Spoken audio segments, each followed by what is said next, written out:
बोलिए प्रेम से श्री सद्गुरु महाराज की जय। श्री सद्गुरु महाराज की जय। बुलंद आवाज में जय जयकार करें। बोलिए श्री सद्गुरु महाराज की जय। अखंड मंडलाकारं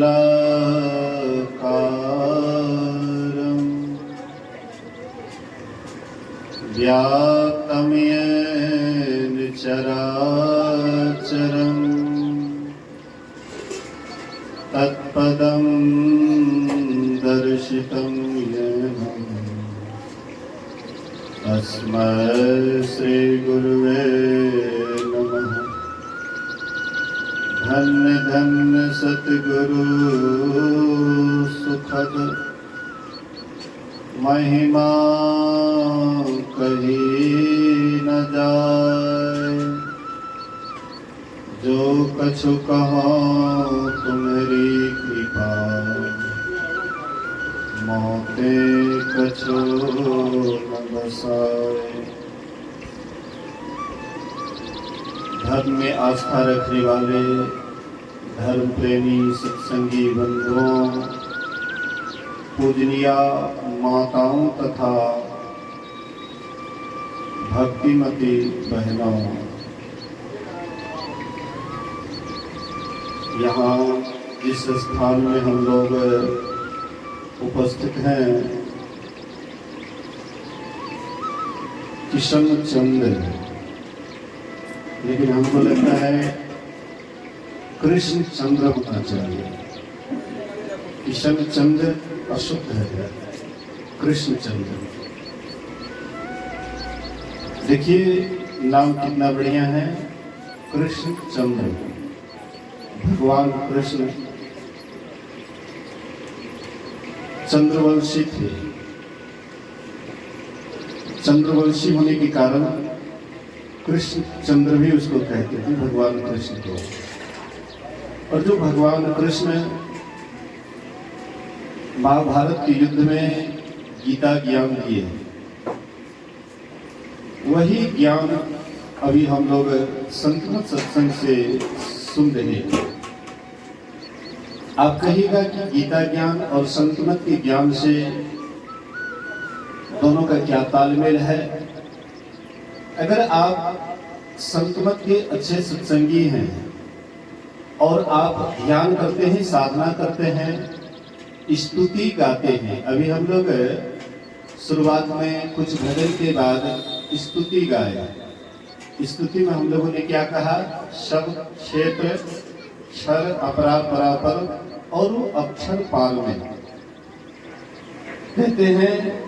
शब्द क्षेत्र, क्षेत्र होता है शरीर या खेत, जिसमें हम लोग उपजाते हैं। जिस खेत से हम लोग उपजाते हैं, खेत में जैसा बीज बोते हैं वैसे फसल कट करके आता है। इसी तरह से ये शरीर भी एक खेत है, इसमें हम जैसा बीज बोते हैं वैसा ही फसल उपजता है। तो हम खेत में तो अनेक प्रकार के बीज डाल सकते हैं, बीज डालते हैं, समय समय पर अनेक प्रकार की फसल होता है। लेकिन ये मनुष्य शरीर रूपी खेत में दो ही बीज होता है, दो ही बीज इसमें डालते हैं, एक पाप का, दूसरा पुण्य का। तो कहते हैं शब्द, क्षेत्र, क्षर, क्षर मतलब होता है नाशवान, जो एक जैसा नहीं रहता है, जो विनष्टा है, जो ठहरता नहीं है, कुछ दिन ठहरता है, नाश हो जाता है, उसी को कहते हैं क्षर। अपरा, दो तरह के प्रकृति है, एक है अपरा प्रकृति और दूसरे हैं परा प्रकृति। अपरा प्रकृति को जड़ प्रकृति भी कहते हैं और परा प्रकृति को चेतन प्रकृति भी कहते हैं। तो कहते हैं ये अपरा और परा के ऊपर में परमात्मा है, उससे भी आगे परमात्मा है। मतलब जहाँ पर जड़ और चेतन, जहाँ तक इसकी पहुंच है, उससे आगे परम प्रभु परमात्मा है। तो कहिए गीता ज्ञान में और गुरु महाराज जी की स्तुति हम लोग करते हैं, उसमें क्या अंतर है? हाँ, समझने की खेल है। हम भले ही किसी ज्ञान को समझ नहीं पाते हैं तो कहते हैं कि ये अलग है, लेकिन अलग नहीं है। भगवान कृष्ण गीता ज्ञान कब दिए थे अर्जुन को? जब महाभारत का युद्ध होने वाला था। कौरव और पांडव आमने सामने थे, एक दूसरे को मारने पर तुले हुए थे, और उसी समय में युद्ध अभी प्रारंभ नहीं हुआ था, प्रारंभ होने वाला था। उसी समय में अर्जुन कहते हैं भगवान श्री कृष्ण से, कहते हैं हे केशव, मुझे दोनों सेनाओं के बीच में रथ को ले जाकर के स्थापित कर दो। भगवान कृष्ण रथ को ले जाकर के दोनों सेनाओं के बीच में रख दिए और कहते हे पार्थ, तुझे किन किन वीरों से युद्ध करना है तुम भली भांति देख लो। तो वहां पर अर्जुन देखते हैं दोनों पक्ष, कौरव और पांडव, दोनों दल में अपने ही सगे संबंधी हैं, क्योंकि चचेरा भाई में ही युद्ध चल रहा था, कोई ज्यादा दूरी नहीं था। अपने ही चचेरा भाई में युद्ध चल रहा था। दोनों तरफ देखते हैं कि कोई चाचा है, कोई भतीजा है, कोई दादा है, कोई पोता है, कोई परपोता है, मतलब अपना ही सब खानदान के लोग हैं, और अपने ही स्वजन को मार करके फिर राज्य किसके लिए करूंगा? ये स्वजन ही राज भोगने के लिए नहीं रहेंगे। ये जितने सदस्य हैं सबके सब युद्ध में मारे जाएंगे, फिर राज्य किसके लिए करूंगा? इससे अच्छा है ये युद्ध को छोड़ करके वनवास जा करके संन्यास वेश धारण करके भगवान का ध्यान करो, यही सबसे बड़ी बात है। अर्जुन कांटी धनुष रख देते हैं और रथ के पीछे जा करके चेहरा को मुरझा करके बैठ गए, मुंह लटका करके बैठ गए। भगवान कृष्ण कहते हैं हे अर्जुन, ये इस समय में जब युद्ध अपने कगार पर है, युद्ध प्रारंभ होने वाला है, आमने सामने में सभी योद्धा खड़े हैं, और इस समय में तुम नपुंसकता की बात करते हो, नपुंसक जैसी बात करते हो। ये तो क्षत्रिय वाला धर्म नहीं है तुम्हारा। तुम क्षत्रिय हो और क्या तुम समझते हो ये युद्ध को छोड़ करके जंगल में जाकर के मैं ध्यान करूंगा तो उसमें तुमको शांति मिल जाएगी? कदापि नहीं। अरे क्षत्रिय का काम है युद्ध करना। अगर तुम तरीका से युद्ध करोगे, युद्ध करते हुए तुम्हें शांति महसूस होगी। जो काम करते हैं, जो काम हम करते हैं, काम करते हुए अगर प्रभु का स्मरण न छोड़ें तो वह काम करते हुए भी शांति मिलती है। कोई दुकानदार है, दुकानदारी करते हैं, दुकानदारी करते हुए अगर प्रभु को न भूले तो उसको दुकानदारी करते हुए भी शांति मिलती है और परमात्मा को प्राप्त कर लेते हैं। कोई युद्ध क्यों नहीं करते हैं? युद्ध करते हुए परमात्मा का स्मरण करते हैं। भगवान कृष्ण कहते हैं हे अर्जुन, युद्ध भी कर और मेरा स्मरण भी कर। मतलब हमको भी मत भूलो, युद्ध भी करो और मेरा स्मरण भी मत छोड़ो। हम लोग थोड़ा बहुत संसार का काम करते हैं, कहते हैं कि दोनों काम कैसे हो सकता है, दोनों काम कैसे हो सकता है। हम घर गृहस्थी संभालते हैं, बाल बच्चे का देखरेख करते हैं, इतना काम हमारे सिर पर है, फिर हम स्मरण कैसे कर पाएंगे, प्रभु का स्मरण कैसे कर पाएंगे? आप बहुत ऐसे महापुरुषों का नाम सुने होंगे। राजा जनक, इतना बड़ा राज्य था उनका, पूरे प्रजाओं का देखरेख था उनके कांधे पर, सबका सबको देखते हुए, सबका देखरेख करते हुए, अपनी राज्य की रक्षा करते हुए भी उन्होंने क्या किया? ध्यान किया, और ध्यान करते हुए समाधिस्थ हो गए, जीवन मुक्त हो गए। जीवन मुक्त महापुरुष का लक्षण उसमें हो गया, इसलिए विदेह कहलाए। राजा जनक विदेह कहलाए, मतलब शरीर में रहते हुए शरीर से अलग। हम आप भी ऐसा कर सकते हैं। अगर ऐसा नहीं कर सकते तो संत महात्मा उपदेश नहीं करते। हम आपको सत्संग के द्वारा क्या उपदेश मिलता है? करते काम करो विधि नाना, सुरत राखो जहां कृपा निधाना। हाथ से काम कीजिए और मन से सदा परमात्मा का नाम लीजिए। इसमें कौन मना करता है? रामकृष्ण परमहंस जी महाराज दक्षिणेश्वर में, एक बड़े महात्मा, बंगाल के दक्षिणेश्वर में बड़े अच्छे महापुरुष हुए। वे कहते हैं कि जिस तरह से कटहल काटने से पहले हाथ में तेल लगा करके कटहल काटने पर उसका लस्सा हाथ में नहीं लगता है, इसी तरह से ये संसारी लोगों संसार का काम करने से पहले अगर परमात्मा का ध्यान करके, परमात्मा की भक्ति करके, उसका सुमरन करते हुए अगर तुम संसार का काम करोगे तो संसार का लेप तुम्हारे ऊपर नहीं चलेगा। लेकिन हम लोग कहते हैं कि पहले संसार का संभाल कर ले और फिर भगवान की भक्ति देखेंगे। हम सोचते हैं कि संसार को पहले संभाल कर ले और फिर परमात्मा की भक्ति करेंगे। अरे बाबा, संसार का संभाल करने के लिए कौन आपको मना करता है? कौन कहता है घर गृहस्थी मत बसाइए? आप जहां हैं, जिस स्थिति में हैं, वह स्थिति को देखते हुए, उसका लालन पालन करते हुए आप परमात्मा की भक्ति कीजिएगा, आप तर जाइएगा। और आपके ऐसे गृहस्थ में रहते हुए बहुत परमात्मा की भक्ति करके तर गए। कुछ दिन पहले लोग हल चलाते थे, अब तो हल का प्रचलन नहीं है। अब तो लोग ट्रैक्टर के द्वारा खेती करते हैं, बहुत कम ही समय में फसल कटता है, तुरंत जोत जात करके और तुरंत फसल बो कर देते हैं। लेकिन कुछ वर्ष पहले लोग हल चलाते थे, बैल होता था, हल चलाते थे, उसमें बहुत कड़ी मेहनत करनी पड़ती थी। अभी तो हम लोग जाते हैं, ट्रैक्टर आता है और कुछ देर में जोत जात करके निकल जाता है। लेकिन उस समय में बहुत कड़ी मेहनत करते थे। लेकिन उस कड़ी मेहनत करते हुए भी एक एक महापुरुष हुए कि हल चलाते हुए भी महानता को प्राप्त किए। संत बुल्ला साहब गुलाल साहब सेठ साहूकार थे, उनके यहाँ रह करके हल चलाते थे। हल चलाते हुए ध्यान किए, ध्यान करके तर गए। आप कहते हैं कि हमसे ये काम नहीं होगा। आप अपना आलसी बनते हैं और दूसरे को भी आप आलसी बनाते हैं। ऐसा मत कहिए कि हमसे नहीं होगा। अरे आपसे क्या नहीं हो सकता है? आप मनुष्य हैं और मनुष्य होने के नाते आप सब काम कर सकते हैं। कोई काम आपसे अनभिज्ञ नहीं है, लेकिन आपके अंदर में हौसला होना चाहिए, आपके अंदर में हिम्मत होना चाहिए, जोश होना चाहिए। कोई भी काम आप हिम्मत से करते हैं, जोश खरोश के साथ करते हैं, असंभव काम भी संभव हो जाता है।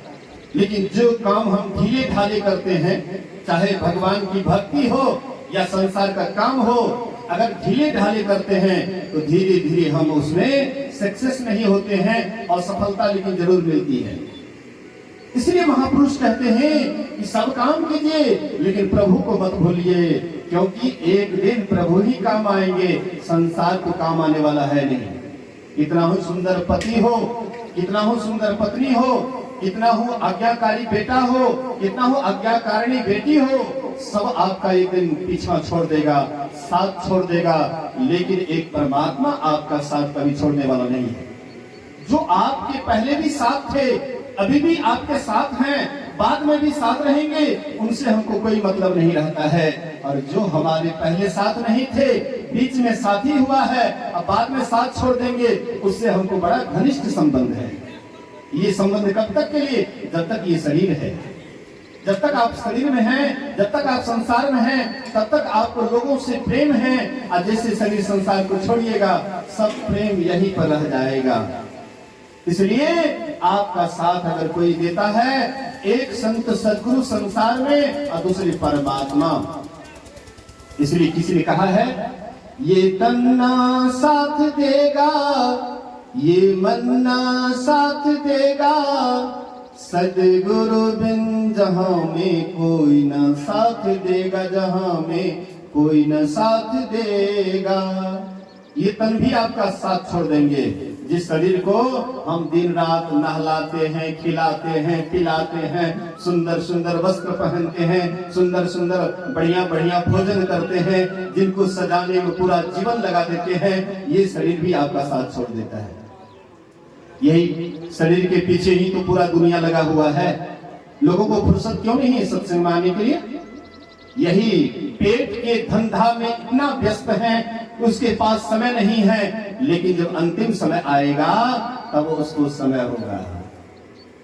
जब यमराज छाती पर बैठ करके छिपाठी तोड़ेंगे, उस समय में कहेंगे हाँ अब हमको फुर्सत हो गया है, अब क्या करेंगे, अब आपके पास समय ही नहीं है। उस समय में कितना हो माँ बाप चिल्लाइएगा, कोई आपका मदद करने वाला नहीं होगा। एक परमात्मा के सिवाय आपका कोई साथ देने वाला नहीं है। लेकिन जो हमारे साथ रहता है उनसे हमको कोई मतलब नहीं, और जो हमारे इर्द गिर्द में रहता है उनसे हमको बहुत मतलब रहता है। परमात्मा हमारे अंग संग रहते हैं, अंग संग हर वक्त रहते, प्रकट हो आता नहीं, हो रहे हैरान सागिल, जल्द दिखलाता नहीं। नैनों के तारे चश्म रोशन, क्यों नजर आता नहीं, रूह रोशन आत्मभूषण, क्यों पकड़ जाता नहीं। ये परमात्मा हमारे अंग संग में रहते हैं, हमारे साथ में रहते हैं। जो निकट वाली वस्तु होता है उनसे हमको ज्यादा मतलब नहीं रहता है, और जो दूर की वस्तु होते हैं वे बड़े सुहावने लगते हैं। मोबाइल में लोग क्यों बराबर दिन रात लगा रहता है, मोबाइल में क्यों लगे रहते हैं, तो दूर के ढोल सुहावने लगते हैं। दूर के चाहे लड़का हो लड़की हो, उसी का तो हम लोग बराबर मोबाइल में देखते हैं। गाना हो बजाना हो कुछ भी हो, यही लड़के लड़की का तो नाटक चल रहा है, लेकिन वो नाटक हमको बड़ा प्रिय लगता है, इसलिए वह दूर है, कभी मिलने वाला नहीं है, लेकिन उनके पीछे हम लुट्टू बने हुए हैं, और जो मिला ही हुआ है उनसे हमको तनिक भी मतलब नहीं है। परमात्मा मिला हुआ है हर हमेशा, वे बिछड़ा हुआ नहीं है। बिछुड़ते कौन हैं, जो मिलते हैं वे बिछुड़ते हैं। परमात्मा तो सदा से हमारे साथ हैं, सदा से साथ रहने वाले हैं, और कभी भी साथ नहीं छोड़ने वाले हैं। लेकिन हमको क्या है परमात्मा से लेन देन, परमात्मा से क्या मतलब है, संसार से बहुत मतलब है, परिवार से बहुत मतलब है। इसलिए महापुरुष कहते हैं उस परमात्मा का स्मरण कीजिए।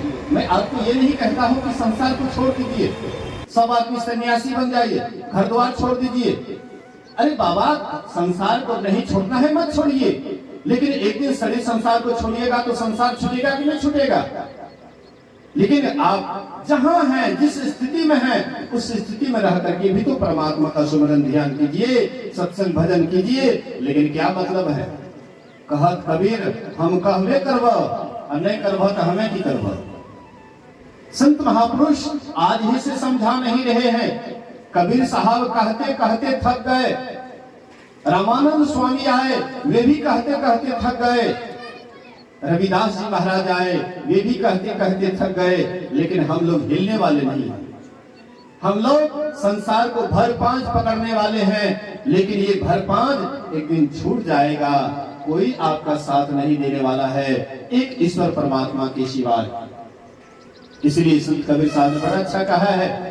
गुरु महाराज जी जब अंतिम समय जब अपना चोला छोड़ रहे थे, उसी समय में कबीर साहब की इस वचन को दोहराए थे, सुकिरत कर ले नाम सुमर ले, को जाने कल की जगत में खबर नहीं पल की।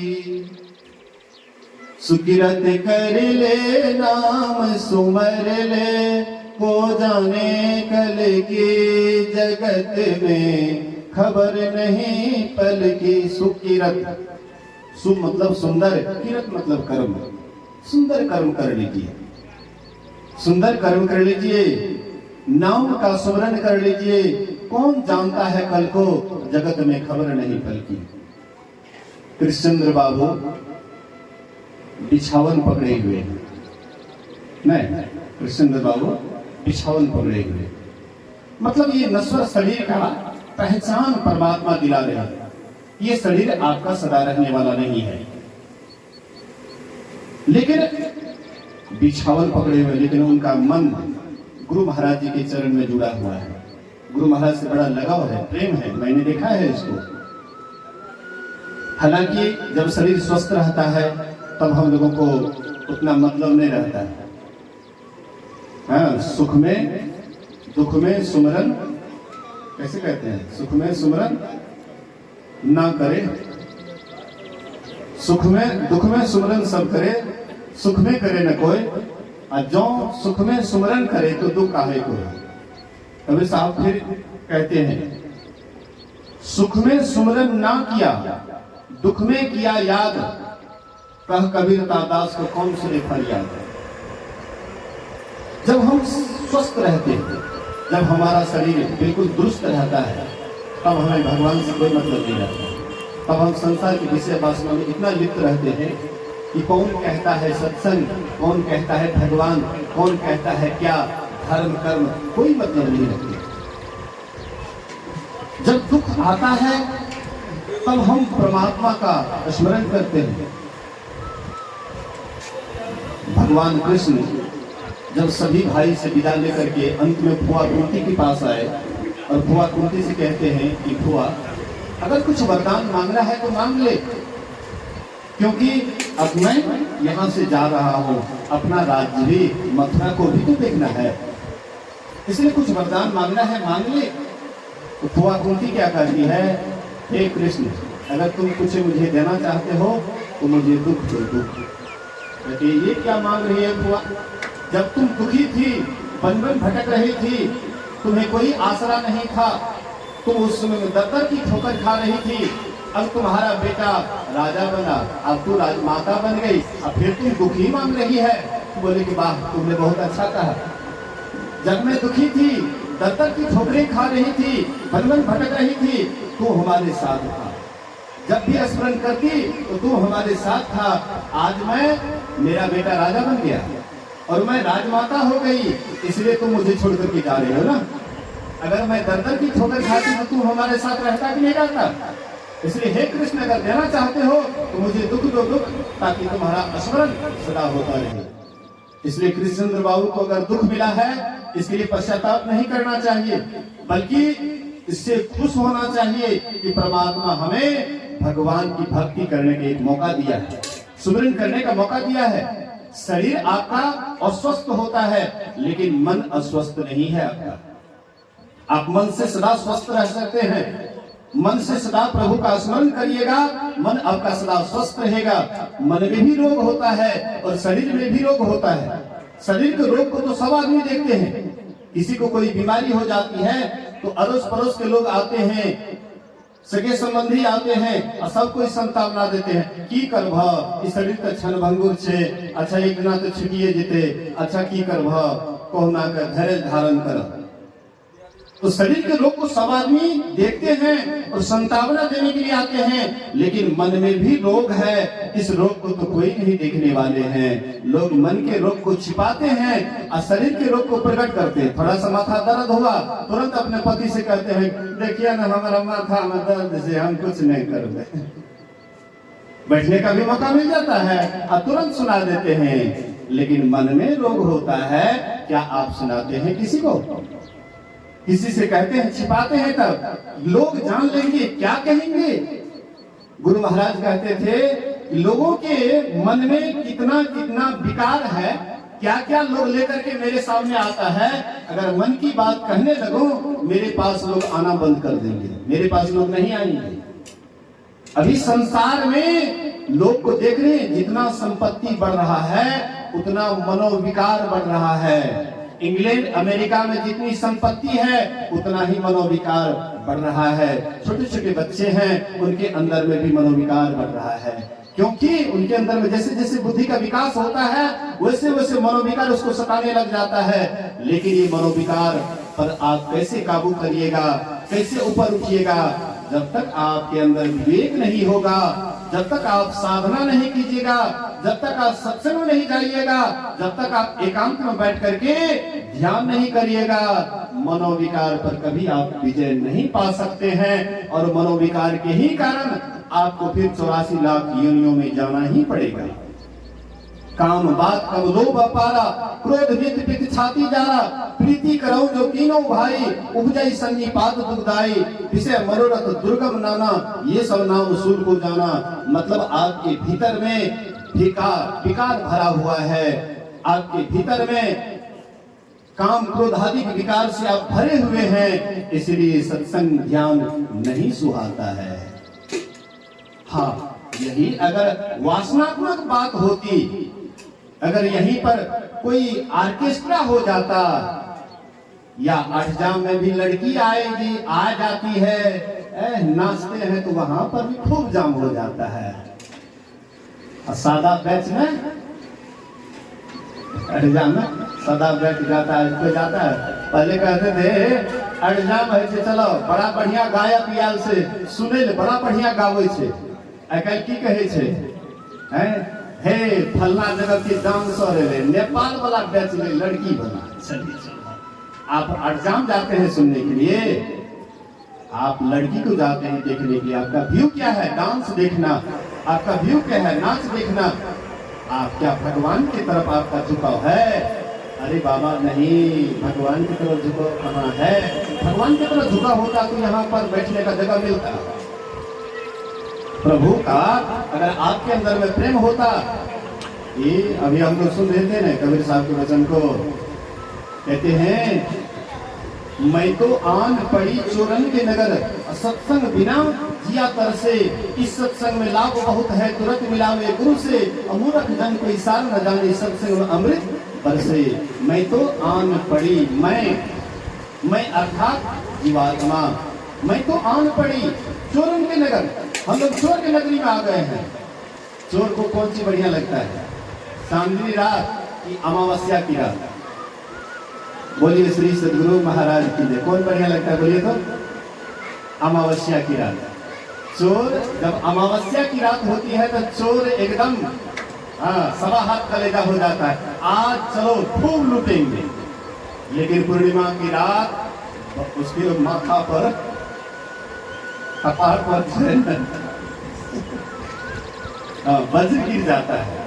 उपस्ताते हैं अरे क्यों ये चंद्रमा, हाँ पूर्ण चंद्रमा उदय हो गया, आज हम चोरी नहीं कर पाएंगे क्योंकि पूरी रात हाँ चंद्रमा का रोशनी रहेगा, इसलिए चोरी नहीं कर पाएंगे। हम आपके पास भी एक चोर नहीं 5-5 चोर हैं और उसी के पल्ले में हम आप पड़े हुए हैं। और जो वह चोर जैसे जैसे हम आपको चोरी करने के लिए कहता है हम लोग उसी में मस्त रहते हैं, चोरी करने में मस्त रहते हैं। ये 5 चोर कौन है? यही 5 चोर है। सबसे जबरदस्त चोर है आंख, इसलिए mobile screen touch mobile. Guardian रहता सामने में तो वहां पर स्क्रीन टच मोबाइल नहीं चलाता है, या तो कहीं एकांत में चला जाता है, कोने में छिप जाता है, या कंबल ओढ़ लेता है और भीतर स्क्रीन टच मोबाइल या कान में ठेपी ले लेता है, ताकि लोग सुने नहीं कि अश्लील मैं जो कुछ सुन रहा हूँ अश्लील बात गार्जियन नहीं सुने और दूसरे आदमी को पता नहीं लगे। हम सबसे छिप करके अश्लील चीज देखते हैं और सोचते हैं बड़ा मन लगता है। चोर है ना, चोर को तो चोरी करने में मन लगेगा ही। तो आंख 1 नंबर का चोर है। दूसरे नंबर का चोर है कान। शब्द से शब्द का प्रभाव पड़ता है। आप बराबर अच्छी बात को सुनिए, अच्छी बात को सुनते सुनते आपका मन अच्छाई की ओर मुड़ जाता है। यही काम से आप बुरी बात सुनिए, बुरी बात सुनते सुनते एक दिन मन आपका बुराई की ओर मुड़ जाता है।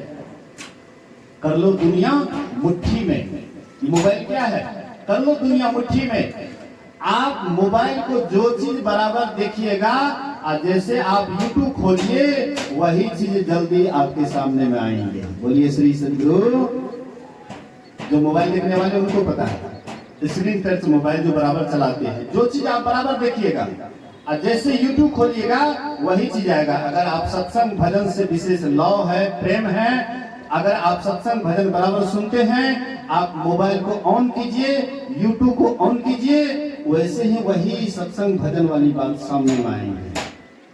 आप अश्लील बात बराबर देखते सुनते हैं और जैसे YouTube खोलिएगा वही अश्लील बात ही सामने में आएंगे। मतलब मोबाइल भी आपके मन का गवाह है। आप कैसे व्यक्ति हैं, आपका चरित्र कैसा है, ये मोबाइल भी आपका संकेत करता है। तो आप सोचते हैं हम चालाक हैं, हम चतुर हैं, हम तो लोगों को ठग लेते हैं। अरे बाबा तू लोग को क्या ठगेगा, तुम्हारा मन ही तुमको ठग रहा है। यही मन तुमको नरक में ले जाकर के गिराएंगे, बाद में तुमको पछताने से कोई लाभ होगा। मन का कहा न कीजिए, मन है पक्का चोर, अब बीच दरिया में ले जाकर तुमको देगा छोड़। बीच समुद्र के खाई में तुमको गिरा देगा, अब तुम उल्टू उल्टू करते रहो, अब मन मजा मारते रहो।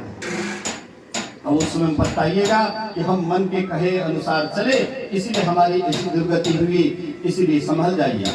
सोच लो समय के रहते, बना लो शाही जीवन को, समय जब बीत जाएगा बहा आंसू से क्या होगा। अरे मन सोच ले केवल भजन गाने से क्या होगा।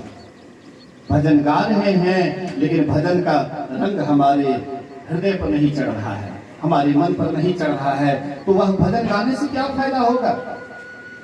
जब आपके शरीर में शक्ति है तब आप परमात्मा की भक्ति कर सकते हैं। शरीर आपका, स्वास्थ्य आपका खत्म हो जाएगा, शरीर की शक्ति ह्रासमेंट हो जाएगी, पर उस समय में आप परमात्मा की भक्ति कैसे करिएगा।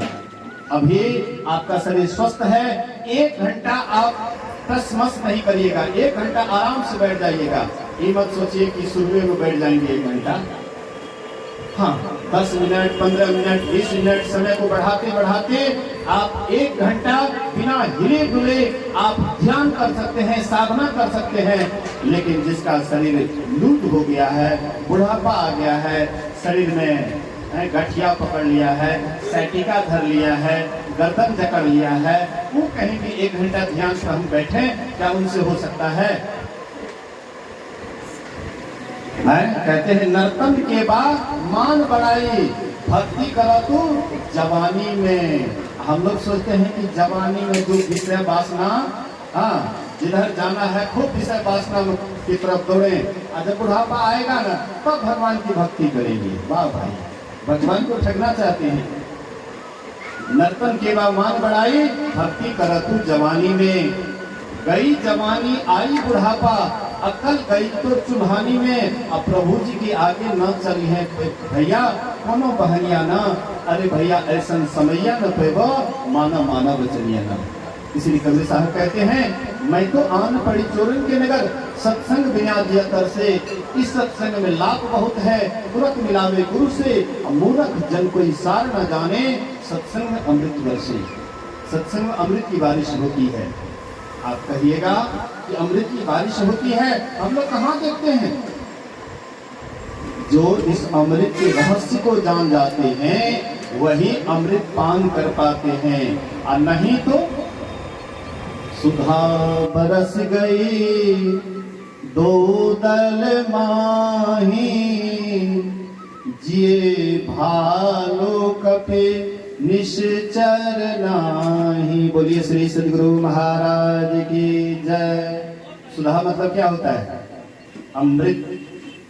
सुधा बरस गई दो दल माही, मतलब जहां लंका में जो युद्ध चला था रावण और राम दल में, तो सुधा अमृत की बारिश हुई।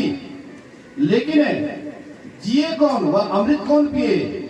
तो कपि, बंदर, भालू और अमृत को पी करके जीवित हो गए।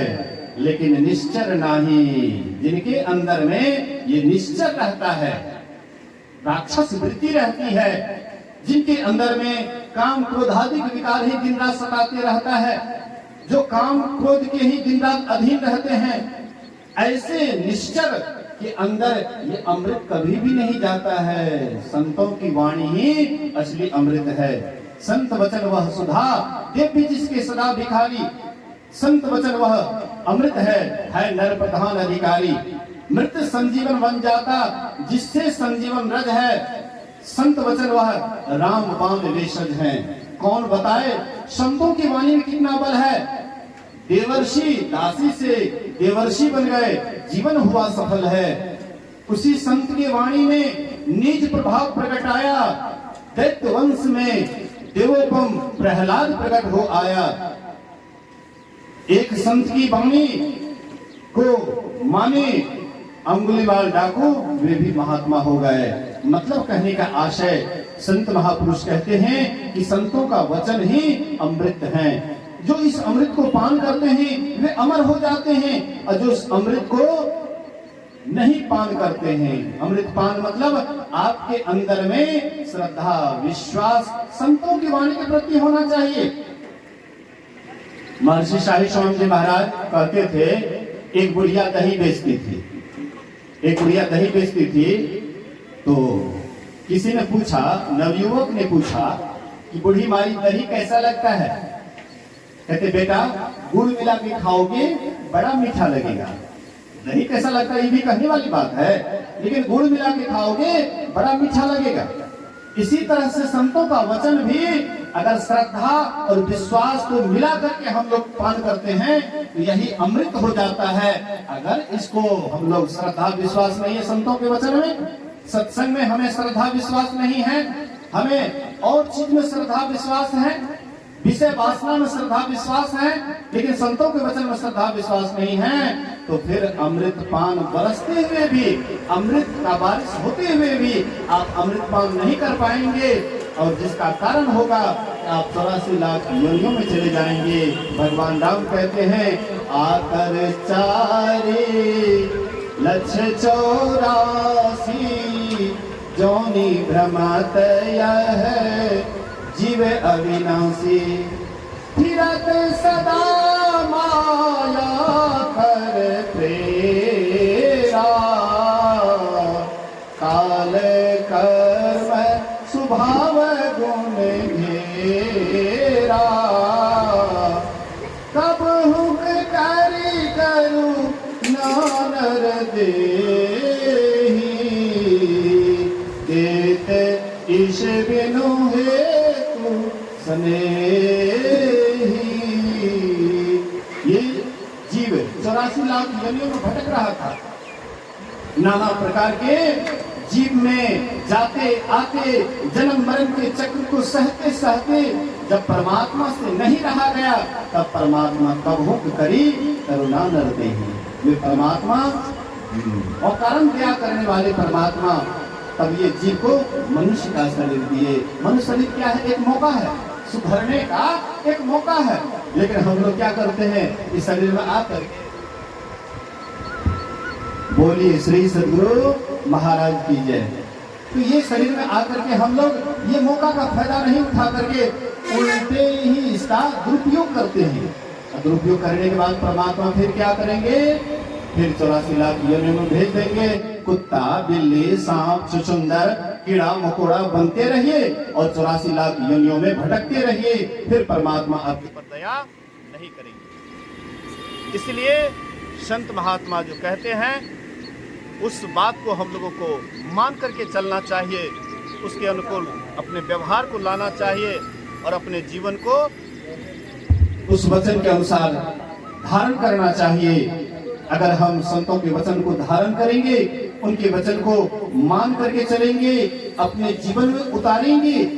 सत्संग केवल सुनने के लिए नहीं होता है कि सत्संग सुन लिए और उसके बाद हो गया, बल्कि जो कहा जाता है उसको अपने जीवन में धारण करने से ही आपको लाभ मिलता है। इसलिए इस सत्संग में लाभ बहुत है। तुरंत मिलावे गुरु से, अब मूर्ख जन कोई सार न जाने, सत्संग में अमृत बरसे। शब्द सा हीरा पटक हाथ से, मुट्ठी भरी कंकर से, कहे कबीर सुनो भाई साधो, सूरत करो वही घर से जिस घर से हम आप आए हुए हैं। किस घर से आए हुए हैं? यही हम लोगों का घर है क्या?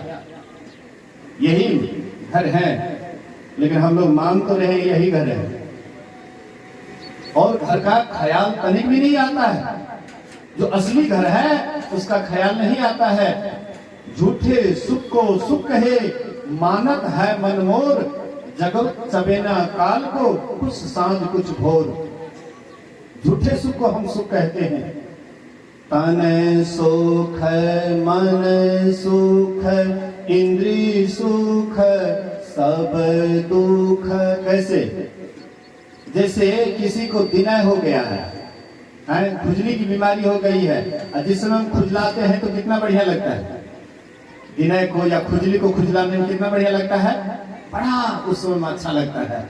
और जहाँ बाद में जब जलन होने लग जाता है तब सोचते ओ हो बेकार खुजला है, लेकिन खुजलाते समय बड़ा अच्छा लगता है। ऐसे ही विषय सुख, विषय को भोगते समय में हम आपको उसी तरह से जैसे खुजलाने से बढ़िया लगता है, वैसे विषय सुख की तरफ जाने में बढ़िया लगता है, लेकिन बाद में जब उसका परिणाम मिलता है तब हम पछताते हैं। तो पछताने से क्या लाभ? समय जब बीत जाएगा तो पछताने से क्या लाभ? कोई लाभ नहीं होगा। इसलिए समय जब बीत जाएगा बहा आंसू से क्या होगा। समय के रहते हुए शब्द सा हीरा पटक हाथ से, मुट्ठी भरी कंकर से। सद्रूपी हीरा को पकड़िए, आपके अंदर में परमात्मा का आवाज होता है। अभी तो संतों के वचन को सुनते हैं एक दूसरे से, लेकिन अंदर में परमात्मा का आवाज होता है। लेकिन उस आवाज को सुनने के लिए दूसरा कान है। संसार की आवाज को सुनने के लिए संसार का कान है, लेकिन परमात्मा की आवाज को सुनने के लिए सूरत रूपी कान है। जो जिसका सूरत रूपी कान खुल जाता है वे परमात्मा की आवाज को सुनते हैं। जिसका सूरत रूपी आंख खुल जाता है वे परमात्मा के ज्योति का दर्शन करते हैं। जैसे अभी आप देखते हैं रोशनी होता है और आवाज भी होता है, इसी तरह से हमारे आपके भीतर में परमात्मा की ज्योति भी दिखाई पड़ती है। गुरु युक्ति से ताको गगन में, तब झलके एक तारा रे, वह तारा गुरुदेव बतावे, ज्योति महल का द्वारा रे। वह जो परमात्मा की ज्योति है, गुरु युक्ति से अगर साधना करेंगे, ध्यान करेंगे, आपके भीतर में परमात्मा की ज्योति दिखाई पड़ेगी। और जहाँ पर ज्योति है वहाँ पर परमात्मा का आवाज भी होता है, ईश्वर परमात्मा का आवाज भी होता है। बोलिए श्री सद्गुरु महाराज की जय। एक छोटी सी उपाख्यान सुन लीजिए, उसके बाद कुछ भजन और उसके बाद आरती की ओर चलेंगे। बोलिए श्री सद्गुरु महाराज की जय। एक एक हमारे देश में अच्छे अच्छे गायक हुए, एक एक गायक और गायक हुए। लोग गायन से बहुत प्रेम करते हैं, इसलिए यहाँ पर गायन की भी व्यवस्था रखी गई है। लेकिन फिर भी लोगों को उतना लाभ उतना लेन देन नहीं है। लेकिन जो इस रहस्य को समझेंगे वही इसको इसमें आएंगे। तो हमारे देश में एक हुए थे अकबर बादशाह के समय में तानसेन गवैया। तानसेन बड़े अच्छे गायक थे। उनके गुरु थे हरिदास जी महाराज। हरिदास जी महाराज एक पहुंचे हुए महात्मा भी थे और गायक भी थे। हरिदास जी महाराज सोचे कि ये गायन कहीं मेरा ज्ञान लुप्त ना हो जाए, इसलिए कोई योग्य शिष्य ढूंढना चाहिए। योग्य शिष्य ढूंढने लगे तो ये तानसेन, ये किशोर अवस्था था इनका, ये बगीचा में वृक्ष पर बैठे हुए थे और ये शेर का आवाज करते थे। कभी कभी लोग आम वगैरह तोड़ने के लिए आते तो शेर का दहाड़ करते, सिंह का दहाड़ करते। तो लोग इनके दहाड़ को सुन करके बगीचा में नहीं आते थे, भाग जाते थे कि कहीं शेर आ जाएगा, हम लोगों को खा पी जाएगा। तो हरिदास जी महाराज उसी रास्ते से जा रहे थे, देखे कि साफ सुथरा बिल्कुल बगीचा है, लेकिन ये शेर का आवाज कहाँ से आ रहा है। यहाँ पर तो जंगल में शेर होता है, लेकिन यहाँ पर तो शेर नहीं होना चाहिए। तो ये खोलते खोलते आवाज को सुनते सुनते वहां गए और देखता है कि एक बालक है और वही शेर का आवाज कर रहा है। बोले कि बालक, तुम ये शेर का आवाज कैसे सीखा? बोले कि मैं अपने पिता के साथ एक बार गया था जंगल घूमने के लिए, और सिंह के दहाड़ को जैसे हमने सुना एक बार, उसी दिन से हम दहाड़ने के लिए सीख गए। बोले कि वाह, एक बार के आवाज को सुन करके अगर तुमने दहाड़ने का आवाज सीख लिया तो मुझे लगता है कि मेरा संगीत को तुम जल्दी समझ लेगा, जल्दी सीख लेगा। इसलिए मैं तुमको अपनी विद्या देना चाहता हूँ। बोले कि मेरे माता पिता है, वे आदेश करेंगे। तो गए उनके माता पिता के पास, बोले कि आप अपना ये लड़का दीजिए हमको, मैं इनको संगीत विद्या में पारंगत करूंगा, लोग इसका बहुत सम्मान करेंगे। बोले कि ठीक है, आपकी ऐसी इच्छा है तो ठीक है, ले जाइए। वे अपने साथ रखे तानसेन को, बहुत सुंदर गायक बना करके इनको भेजे। उसके बाद अकबर के दरबार में रहने लगे। अकबर बहुत इसको पैसा देता था, दरबार में गाने का बहुत पैसा देता था। इनके जोड़ का गायक नहीं था उस समय में। इनको अहंकार हो गया। अहंकार कोई भी होता है वह नाश का कारण होता है, चाहे जिस तरह का अहंकार हो, बाबाजी बनने का अहंकार हो या गायक का अहंकार हो या प्रवचन का अहंकार हो, कोई भी अहंकार हो तो नीचे गिराता है। तो देखा कि इसको अहंकार हो गया है। हरिदास जी महाराज तब क्या किए, बैजू बावड़ा को तैयार किए। बैजू बावड़ा को तैयार करके और तब तानसेन से दोनों का मुकाबला हुआ और तब तानसेन हार गए, बैजू बावड़ा का जीत हुआ। वही तानसेन एक बार दीपक राग गा रहे थे दीपक राग गाने के बाद दीपक ऑटोमेटिक जल गया। जलाने के लिए माचिस तिली का सहारा नहीं लेना पड़ा। दीपक राग गाए और दीपक अपने आप जल गया। उनकी बेटी थी, वो भी संगीत में बढ़ी चढ़ी थी, वो मेघ राग गाती है, दीपक कूद जाता है। दीपक राग गाने से दीपक जल गया, अब मेघ राग गाई, दीपक बुझ गया। तान में अकबर बादशाह कहते हैं कि तुम इतने बड़े, इतने अच्छे गायक हो, तुम्हारा गुरु कितना अच्छा गायक होगा। बोले कि मत पूछिए, गायक के रहते महापुरुष भी हैं, संत भी हैं, वो कहाँ ध्यान पर बैठे होंगे, कहाँ समाधि में होंगे, इसका कोई ठिकाना नहीं। वो केवल गायक ही नहीं, महापुरुष भी हैं। बोले कि एक बार अपने गुरु से मिला दो।